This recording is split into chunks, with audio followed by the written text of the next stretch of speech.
people gravitated to you, I think, through this. Well, what happened, Paul, is that I was teaching these concepts and I was getting bigger and bigger classes, and I started teaching what I'd learned about the fear pyramid, and people loved it. So I thought, well, I should write this down and format it. Yeah. And of course, in writing it down, I was able to understand it even more.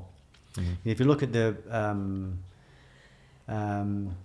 Notes from a Factory Floor, my latest book, I go very deeply into the fear pyramid and the inner fear pyramid in actual experiences, and talk about how I did that and how I overcame it, and how I unpacked this seed of grace.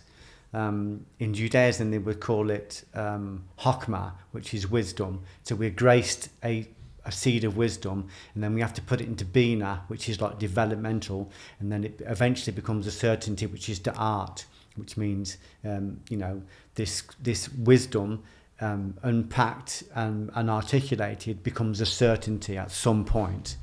And when it becomes a certainty, it's gold. Like if I come to you now to wrestle and I grip, I have a certainty with the grip that came from 18 months of full-time judo, where I got my ears cauliflowered and I got my fingers bent in the wrong directions, and I got thrown on my arse more than I've ever been thrown on my arse. But I found a certainty there that will never ever leave me. It helps ever. When I'm distracted.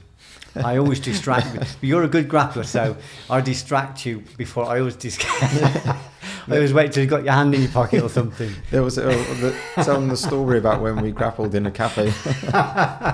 He waited for me to pay. You're getting some change out of your pocket, and I grabbed you, and you went, oh, we're gonna wrestle. I didn't know whether to pay, wrestle. He was like that. Have my tea. Because I knew you wanted to wrestle, and I thought, oh, now's the time to wrestle. He's distracted. Yeah.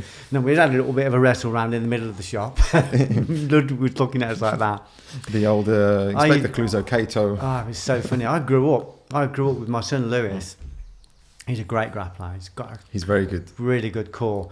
I was grappling with him since he could walk. And I used to grapple with him everywhere. He's only a babby, And I remember once, we went shopping, and Sham was looking around some stuff, and I started wrestling with Lou. I just used to grab him anywhere, and we'd end up wrestling. And suddenly this security guard come running across, breathing heavy, trying to separate us. And I says, "What's wrong?" And he goes, "You're fighting in the store." I goes, "He's my son. He's my son." And of course, I realised Lewis was 6'2" then, and like a big lump. So it looked like two blokes. We were having a full-on wrestle, knocking over shelves.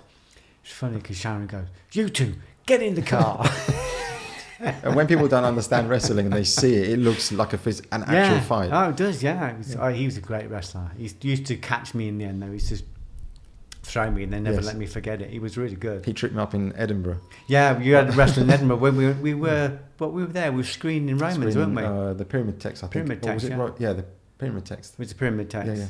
Anyway, I remember you were wrestling in the car park.